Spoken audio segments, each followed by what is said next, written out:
السلام علیکم ورحمۃ اللہ وبرکاتہ۔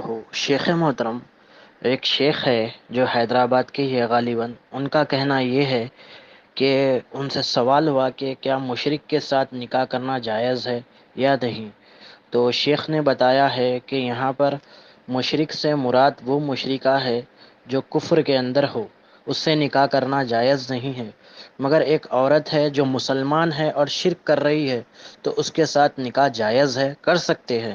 اس کی بنیاد یہ بتائے شیخ صاحب کہ اس تک دین کی دعوت پہنچانا ہمارا ذمہ ہے، اس تک پہنچانا چاہیے، کیونکہ وہ مسلمان ہے، مشرک ہے تو کیا ہوا، وہ مسلمان ہے، اس کے ساتھ نکاح جائز ہے۔ تو کیا یہ بات درست ہے شیخ محترم یا نہیں؟ وضاحت کر دے، کیونکہ ہم جو ہے اس کو دین کی دعوت دیں گے، اس کو سمجھائیں گے اور اس کے عقیدے کو درست کرنے کی کوشش کریں گے۔ ہو سکتا ہے وہ لا علمی میں اس طرح کا کام کر رہی ہو، جیسے کہ درگاہوں پر جانا، سجدے وغیرہ، منتیں مرادیں اس طرح سے۔ تو کیا یہ بات درست ہے شیخ محترم یا نہیں؟ اس تعلق سے وضاحت کر دے، جزاک اللہ خیر۔ السلام علیکم ورحمۃ اللہ۔ وعلیکم السلام ورحمۃ اللہ وبرکاتہ۔ الحمد للہ والصلاة والسلام علی رسول اللہ، اما بعد۔ جی ہاں، جیسے شیخ نے کہا وہ بات بالکل صحیح ہے کہ مشرکہ عورت سے نکاح کیا جا سکتا ہے، اس کو اگر سیدھا راستہ دکھانے کی نیت ہو یا اس کو اس کی اصلاح کرنے کی نیت ہو، کیونکہ اگرچہ اصل میں اللہ رب العالمین نے مشرکہ عورت سے نکاح کرنے سے منع کیا ہے۔ آپ عیسائی کی عورت سے نکاح کر سکتے، اللہ نے اس کی اجازت دی سورہ مائدہ میں۔ آپ یہود کی عورت سے نکاح کر سکتے ہیں، اللہ نے اس کی اجازت دی، لیکن مشرکہ عورت سے یا مشرکہ مرد سے نکاح نہیں کیا جا سکتا اصل میں۔ لیکن یہ جو شیخ نے کہا کہ مشرکہ عورت سے نکاح کیوں کیا جا سکتا ہے، تو دیکھیے، مشرکہ عورت یعنی جو شرک کرتی ہو۔ اصل میں یہ جو مشرک ہمارے یہاں بریلوی حضرات، یہ جو عورتیں ہیں یا یہ جو مرد ہے شرک کرتے ہیں، یہ بھی ان کو اصل میں ظاہر سی بات ہے شرک کرنے والے کو مشرک ہی کہیں گے نا، تو مشرکہ ہی کہا جائے گا۔ لیکن یہ ابھی بھی مسلمانوں کے حکم میں ہے، کیونکہ کسی کو کافر کہنا یا کسی کو مشرک کہنا یہ ان پر حجت قائم کرنے کے بعد ہوگا۔ حجت یعنی ان کو سمجھانے بجھانے، سیدھا راستہ دکھائے، آپ قرآن و حدیث کا راستہ بتلائے، سب راستہ ہر طریقے سے سمجھائے، تب بھی وہ نہیں مان رہا، یعنی حجت قائم کرنے کے بعد ہی ان پر حکم لگایا جا سکتا ہے۔ اور یہ حجت قائم کرنا یہ علماء کی ٹیم کا کام ہے، یہ عوام کا کام نہیں ہے۔ عوام کسی کو بھی پکڑ کے کافر نہیں کہہ سکتی، اللہ کے نبی صلی اللہ علیہ وسلم نے سختی سے منع کیا ہے، ٹھیک ہے۔ اگر وہ کفر کا مستحق اگر نہ ہوا تو وہ کفر کا فتویٰ وہ کہنے والے پر لوٹ جائے گا۔ تو کفر کا فتویٰ یا شرک کا فتویٰ لگانا کسی ایک آدمی کو پکڑ کے کہ تم مشرک ہو، تم مشرکہ ہو، تم یعنی جو اسلام سے نکل چکی ہو، مشرک ہو گئے ہو، یعنی مشرک مطلب تم ظاہر سی بات ہے اسلام سے نکل چکی ہو، کافر تم اسلام سے نکل چکی ہو، تو یہ حجت قائم کرنا یہ علماء کی ٹیم کا کام ہے۔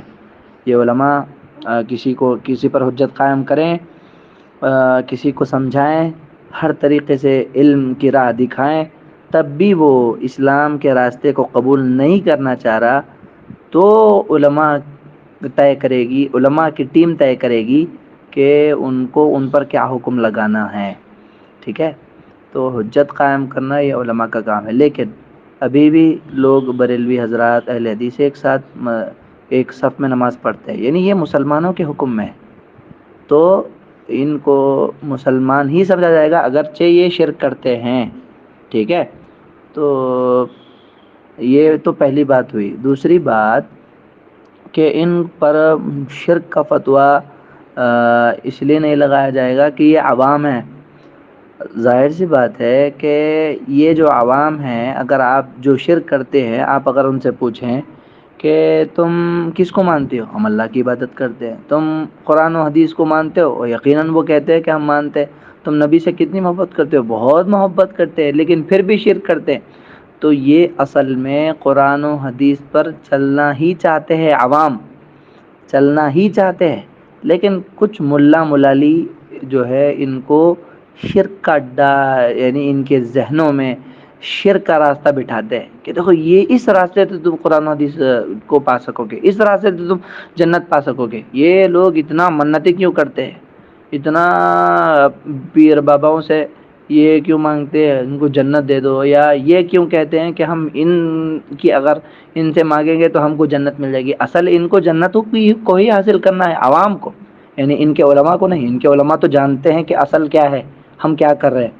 عوام جو جن لوگوں کو یہ ملا ملالی دھوکے میں ڈال کر غلط باتیں، غلط بیانات، غلط علم پھیلا کر ان کو بھٹکا رہے ہیں اور غلط راستے کی طرف جو ہے بلا رہے ہیں اور وہ چلے جا رہے ہیں، تو یہ ظاہر سی بات ہے شرک تو کر رہے ہیں، لیکن یہ جو ہے جان بوجھ کر نہیں کر رہے، یہ ان کو کرایا جا رہا ہے، ان کو یہی سکھایا جا رہا ہے، ٹھیک ہے؟ یہ سیکھنا کچھ اور چاہتے تھے، ظاہر سی بات ہے عوام ہے، عوام کو نہیں معلوم کہ علم کیا ہے، علم علماء کے پاس ہوتا ہے۔ تو یہ بریلوی علماء، یہ جو علماء سو ہے، یہ ان کو غلط راستہ دکھا رہے عوام۔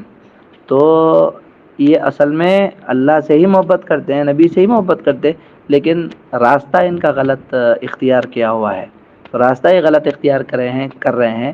تو یہ تو اللہ کے پاس ان کو جواب دینا ہے، ظاہر سی بات ہے اگر یہ اس حالت پر مریں گے شرک پر، تو یہ اللہ کا یہ ان پر جنت حرام ہے، کیونکہ ان کو حاصل کرنے ان پر فرض تھا علم، لیکن انہوں نے حاصل نہیں کی۔ تو پہلی بات تو یہ ہے کہ کسی پر حجت عوام کوئی بھی ایک آدمی کو پکڑ کے قائم نہیں کر سکتی، ٹھیک ہے؟ اور پہلی بات تو دوسری بات یہ ہے کہ عوام ہے، عوام کو نہیں معلوم کہ اصل کیا ہے، کیونکہ ان کو سکھایا ہی کچھ اور جا رہا ہے، ٹھیک ہے؟ تو اس حد تک ان کو مسلمان ہی سمجھا جائے گا۔ اسی وجہ سے اصل تو مشرکہ سے یا مشرک سے نکاح کرنا بالکل نہیں ہے۔ ہاں اگر وہ یقیناً اسلام کے راستے کو چھوڑ ہی دیتا ہے کہ اپنے آپ کو مسلمان ہی نہیں کہہ رہا ہے، مسلمان ہی نہیں ہوں میں، بس جو ہے شرک کرتا ہوں میں جو بھی ہوں، جیسا کہ مشرکین مکہ تھے، وہ یقیناً اپنے آپ کو مسلمان نہیں کہتے تھے، وہ یقیناً مورتیوں کو پوجتے تھے۔ تو وہ مشرک، یہ وہ اصل مشرک تھے۔ آج بھی یہ ہندو یہ مورتیوں کو پوجتے، یہ مشرک ہے، کافر بھی ہیں مشرک بھی ہیں، اللہ کے ساتھ شرک کرتے ہیں، ٹھیک ہے؟ تو یہ لوگ جو مسلمان کے نام پر شرک کرتے ہیں، یقیناً یہ بھی وہی مشرک کی طرح ہی ہے جو دوسرے لوگ مورتی پوجا کے مشرک ہیں، یہ بھی انہی کی طرح مشرک ہے، لیکن ایک مسلمانوں کی صف میں ٹھہرنے کی وجہ سے یا لیبل لگانے کی وجہ سے یا کسی اور چیز کی وجہ سے ان کو مسلمانوں کی صف میں ہی سمجھا جائے گا، ان کو کسی بھی طریقے سے کافر ظاہر سی بات ہے نہیں کہا جائے گا۔ تو شیخ نے جو بات کہی کہ مشرک سے نکاح اس نیت پر کیا جا سکتا ہے کہ اس کی اصلاح ہو، ایسا نہ ہو کہ میں نکاح اس سے کروں گی یا کروں گا مشرک سے، وعلیکم السلام، مشرک یا مشرکہ سے نکاح کروں گی یا کروں گا اس نیت سے کہ میں نکاح کرنے کے بعد وہ جو کام کرتا ہے میں اسی کا مذہب اختیار کر لوں، نہیں، یہ نیت ہو کہ میں نکاح کروں گا یا کروں گی اور اس کی اصلاح کروں گی یا کروں گا، ٹھیک ہے؟ اس کی اصلاح کرنے کی نیت سے اگر وہ نکاح، ہاں وہ بات کی بات ہے کہ اللہ اس کو ہدایت دے گا نہیں دے گا، ٹھیک ہے؟ وعلیکم السلام۔ تو آپ جو ہے یہ مسئلہ جو شیخ نے بیان کیا یہ بالکل صحیح ہے کہ یہ جان لیں آپ کہ مشرک سے مشرکہ سے نکاح کیا جا سکتا ہے اس نیت سے کہ اس کی اصلاح کی جائے، لیکن جس پر حجت قائم ہو گئی ہو، جو اسلام کو ظاہری طور پہ انکار کر رہا ہو کہ میں مسلمان نہیں ہوں، میں اسلام کی اس چیز کو نہیں مانتا، اگر وہ اتفاق سے یعنی کسی فرض جو چیز ہے اس کا انکار کرتا ہے یا کسی قرآن کی آیت کا انکار کرتا ہے، تو وہ ظاہر سی بات ہے اس کو بالکل کافر سمجھا جائے گا۔ ایسا تو نہیں ہے بریلویوں میں، ایسا نہیں ہے کہ وہ کسی قرآن کی آیت کو قرآن بالکل مانیں گے، قرآن ہے، قرآن سے زیادہ محبت کرتے ہیں، تم سے زیادہ ہم نبی سے محبت کرتے ہیں، تم سے زیادہ ہم اللہ کے جو ہے عاشق ہیں، نبی کے عاشق ہیں، یہ تو مانتے ہیں، بولتے ہیں، اگرچہ وہ غلط بول رہے ہیں لیکن ان کا کہنا ہی ہے، تو اسی وجہ سے ان کو مسلمان ہی سمجھا جائے گا۔ اللہ رب العالمین ہم کو سیدھا راستہ اختیار کرنے کی توفیق عطا فرمائے۔